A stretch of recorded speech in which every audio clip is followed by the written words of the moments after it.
21শে ফেব্রুয়ারি আন্তর্জাতিক মাতৃভাষা দিবস উপলক্ষে সর্বস্তরের মানুষের শ্রদ্ধা নিবেদনের জন্য প্রস্তুত কেন্দ্রীয় শহীদ মিনার। সেখানে আছেন সহকর্মী জান্নাতুল মোহনা, সরাসরি যুদ্ধ হচ্ছে তার সাথে। মোহনা, আপনি তো কেন্দ্রীয় শহীদ মিনার চত্বরে রয়েছেন, আপনি জানাবেন সেখানে সার্বিক প্রস্তুতি কেমন দেখছেন?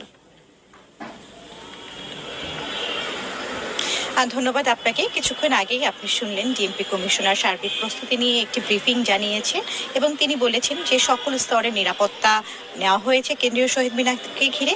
এবং আপনাকে জানাতে চাই শহীদ মিনারের যে সাজসজ্জার বিষয়টি রয়েছে, আমরা দেখেছি গতকাল থেকেই ঢাকা বিশ্ববিদ্যালয়ের চারুকলা অনুষদের যারা শিক্ষার্থী রয়েছেন তারা এই কেন্দ্রীয় শহীদ মিনারের বেদিতে আলপনা এঁকেছে। সেই সাথে আপনাদেরকে বলতে চাই গতকাল থেকেই কেন্দ্রীয় শহীদ মিনারকে পরিষ্কার পরিচ্ছন্ন করার জন্য আমরা দেখেছি পরিচ্ছন্ন কর্মীরা যারা তারা আজ সকাল পর্যন্ত নিরলসভাবে কাজ করে গেছেন। এখন আমরা দেখেছি যে ডিএমপি কমিশনার আসার আগ পর্যন্ত সার্বিক নিরাপত্তা এবং সার্বিক